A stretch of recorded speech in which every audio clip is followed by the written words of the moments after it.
Bienvenue à l'émission L'Évangile, notre espoir aujourd'hui. Nous poursuivons dans cette série sur l'amour vrai, le moteur de votre vie. Et l'amour est la motivation la plus puissante dans la vie. Il nous motive à nous lever le matin, à continuer à faire notre travail, à chaque jour à vivre. Il nous donne le sens objectif, un bon sens à la vie.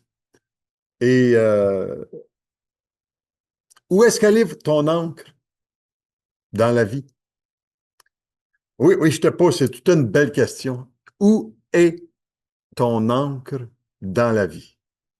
Je te parle de cette encre-là qui est le véritable amour. Et sur qui t'appuies-tu pour avancer, cheminer, améliorer tes relations autour de toi?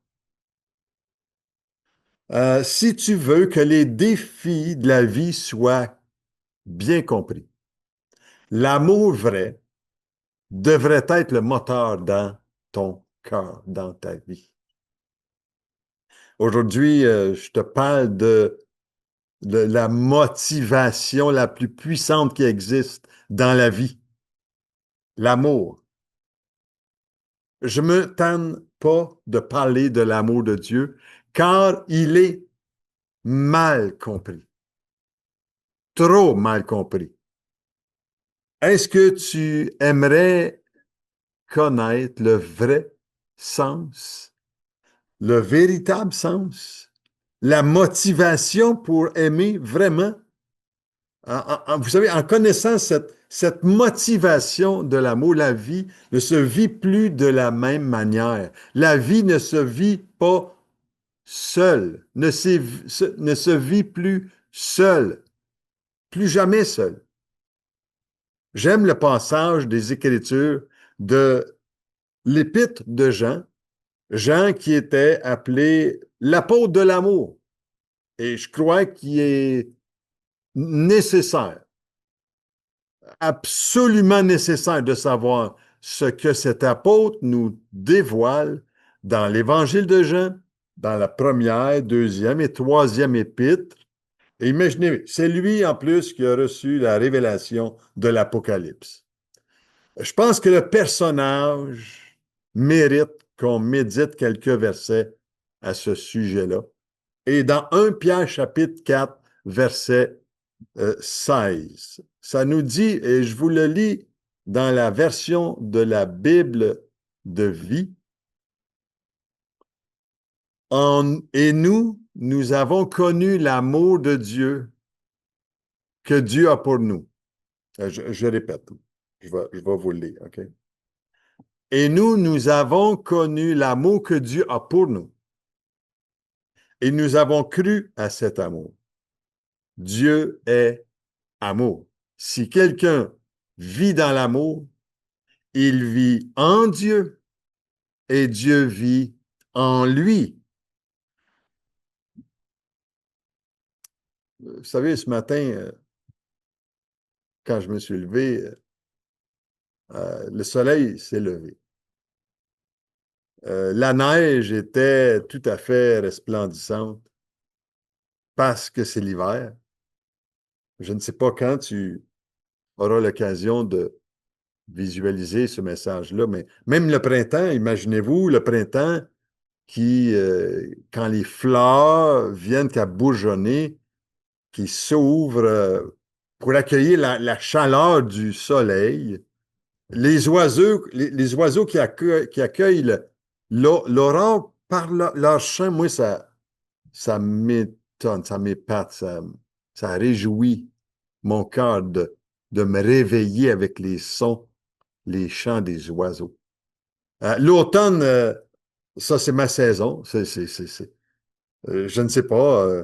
J'ai grandi sur une ferme et pour moi, l'automne, les couleurs, l'air frais euh, euh, me rendent quelque chose de spécial. L'automne, c'est le fruit du travail des récoltes. et ça m'excite tout le temps. J'aimerais vous dire, pourquoi que je vous dis cela? Le Créateur, la création tout entière se met en mouvement au son de la voix de celui qui a dit que la lumière soit, et la lumière fut. Dès les origines, Dieu voulait que nous puissions contempler qui il est dans tout ce qu'il a créé. Et je crois qu'il y a un ordre directionnel de la part de Dieu à chaque jour. Quelque chose dans la bouche de celui qui est tout et qui peut tout. Quand la motivation pour lui, c'est l'amour qu'il veut répandre à travers ce qu'il fait. Et aujourd'hui encore, Dieu désire que la lumière soit dans tous les domaines de ta vie, de ma vie. Tout. Ce n'est pas rien. Dans tout l'espace de notre cœur, dans tout l'espace de nos pensées. C'est pas rien, ce que je vous dis là. Comment t'es-tu levé ce matin? Sois sincère avec toi-même, là. De quelle façon tu t'es levé? Comment tu te coucheras ce soir? Euh, J'aime le verset que je viens de vous réciter. Et nous avons connu l'amour que Dieu a pour nous. Jean déclare qu'il a connu cet amour-là. Il en a eu la révélation humaine dans la personne de Jésus quand il était sur terre. Mais il dit, il a connu cet amour, l'amour de Dieu qui était avec eux. Et ce verset-là qui nous dit, et nous avons cru à cet amour. Euh, L'amour, ce n'est pas seulement un principe.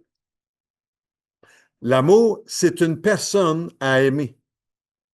Et ça fait toute la différence, vous savez, dans la foi, quand on sait à qui on a affaire. Est-ce que tu connais l'auteur de ta journée aujourd'hui?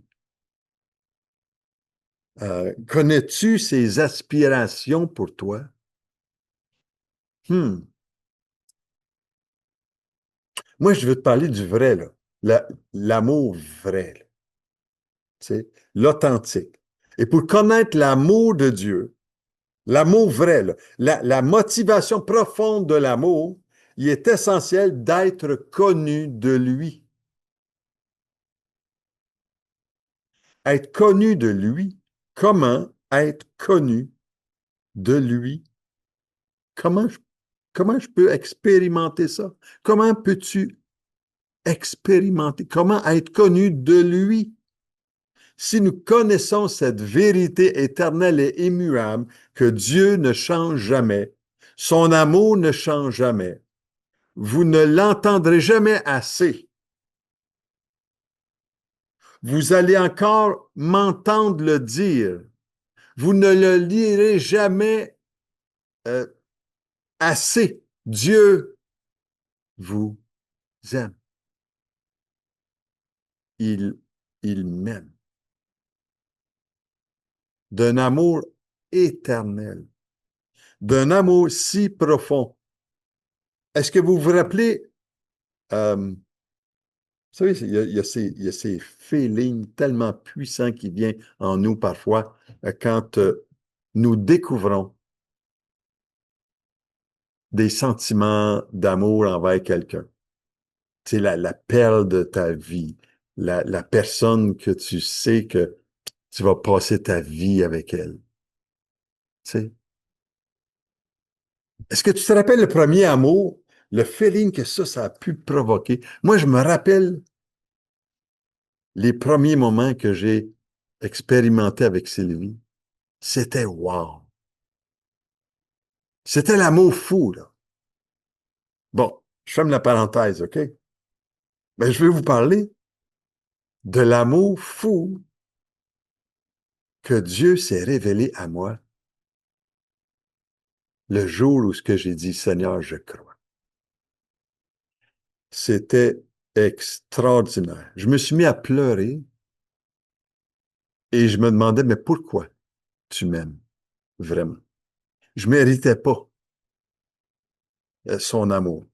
Et c'était comme une flamme qui réchauffait tout sur ma vie, tout sur mon passage. Une lumière rassurante qui illumine le sentier de notre vie dans tous les domaines.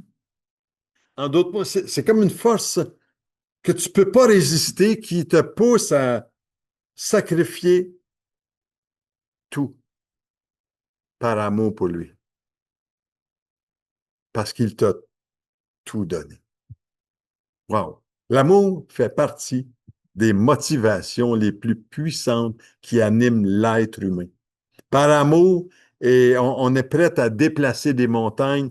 Par amour, on est prêt à parcourir des kilomètres. Par amour, on est prêt à sacrifier des heures de sommeil et tant d'autres choses que on pourrait dire. Pourtant, vous êtes humain comme moi et votre amour peut fluctuer d'un jour à l'autre. Mais l'amour de Dieu est différent. Il est parfait, il est inconditionnel, il est illimité, il est éternel. Et cet amour est bien plus qu'une émotion. C'est un soutien, une force, une puissance qui vous accompagne chaque instant. Cet amour-là vous fortifie, vous relève. C'est extraordinaire. J'aimerais, si vous avez un petit calepin, là, je vais vous donner des petites pépites d'or. Prenez bien soin de ces versets que je vais vous apporter en ce moment de l'amour de Dieu. Romains chapitre 8, versets 38 et 39 qui dit, car j'ai l'assurance, dit l'apôtre Paul, que ni la mort, ni la vie, ni les anges, ni les dominations, ni les choses présentes, ni les choses à venir, ni les puissances, ni les hauteurs, ni les profondeurs, ni aucune autre créature ne pourra nous séparer de l'amour de Dieu manifesté en Jésus-Christ notre Seigneur. Wow! Rien, s'il y a une chose que tu as besoin de retenir, rien ne nous séparera de cet amour. La deuxième chose, 1 Jean, chapitre 4 et le verset 19. Si tu veux bien tourner avec moi dans ta Bible, et je tourne en même temps, 1 Jean 4, 19. Et ici, c'est ça qui est la merveilleuse parole. Cet amour-là vous a aimé le premier, avant même que vous pensiez l'aimer. Il dit ceci, pour nous, dit l'apôtre Jean, nous l'aimons parce qu'il nous a aimé le premier. Ça veut dire que même avant que tu penses que tu aimes, Dieu avait pensé à toi. 1 Jean 4, 10. Et cet amour consiste non point en ce que nous avons aimé Dieu, mais en ce qu'il nous a aimés et a envoyé son Fils comme victime expiatoire pour nos péchés. Bon, wow. Non point en ce que nous avons aimé Dieu. Et vous savez, ce verset-là nous déclare vraiment la réalité de notre nature pécheresse. On est séparé de Dieu. Mais Dieu a envoyé son Fils, nous témoignant de son amour en prenant notre dette personnelle, la dette de nos péchés, l'expiation pour nos péchés. Jésus-Christ a été le sacrifice qui a expié. Expier veut dire enlever, ôter. Et c'est pour ça que Jean-Baptiste, il s'est écrié quand il l'a vu, voici l'agneau de Dieu qui ôte le péché du monde. Et vous savez, quand tu réalises et que je réalise que Jésus est venu pour ôter, enlever, déraciner en moi le mal, la haine, la vengeance, la rancune, la violence, etc. Et toutes sortes de fautes dans lesquelles on est perdu. Dieu nous a aimés en nous enlevant la dette. Troisième, quatrième chose, 1 Jean 4, 18 dit, la crainte n'est pas dans l'amour, mais l'amour parfait bannit la crainte, car la crainte suppose un châtiment et celui qui craint n'est pas parfait dans l'amour. Cet amour-là, c'est une personne. Et l'amour de Dieu enlève la peur de l'au-delà. La peur que quand on va partir de ce monde, je sais où je vais. Pourquoi? Pas à cause de ce que j'ai produit, mais à cause de l'amour de Dieu à mon égard, à ton égard. Il s'agit de pouvoir le croire. Dans l'Ancien Testament, Jérémie, chapitre 31, j'aimerais lire avec toi. Jérémie, chapitre 31 et le verset 5.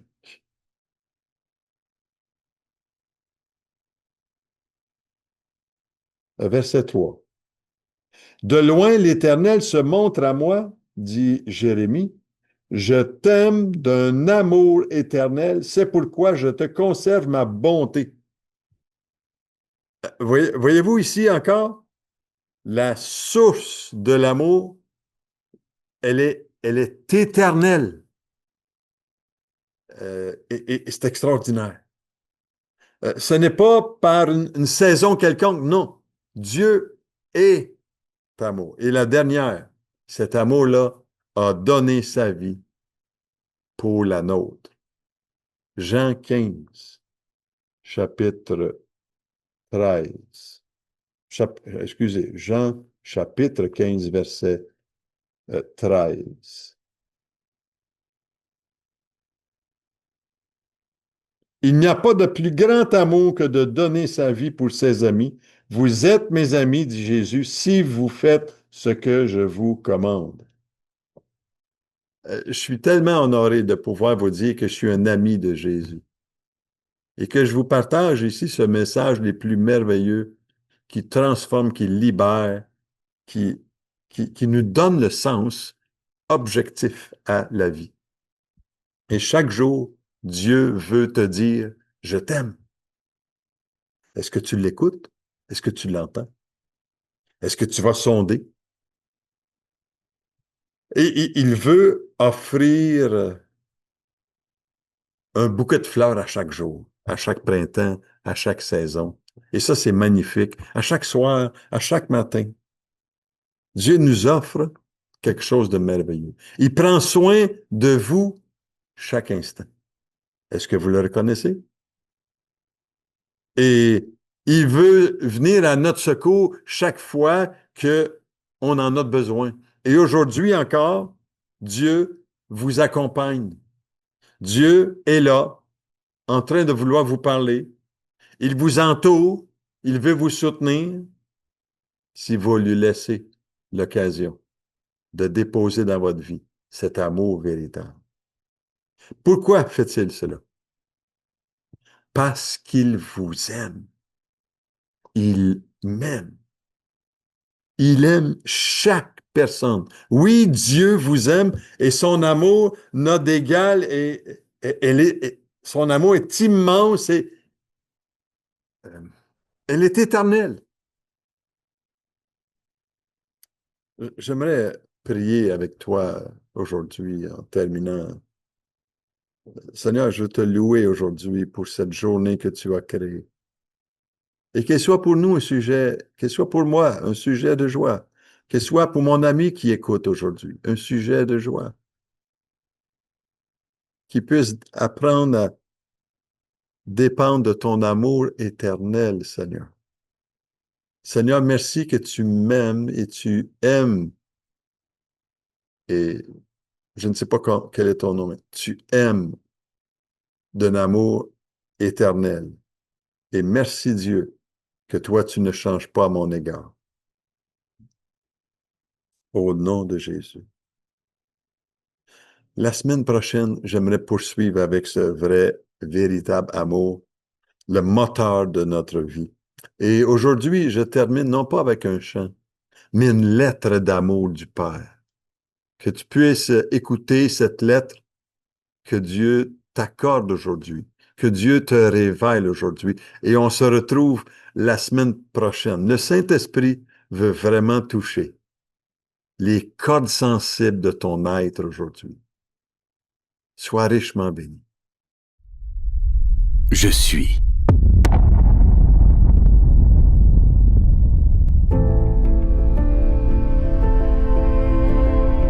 Le mouvement. La vie.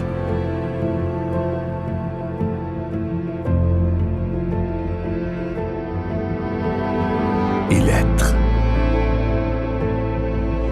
Je te connaissais avant même que tu sois conçu.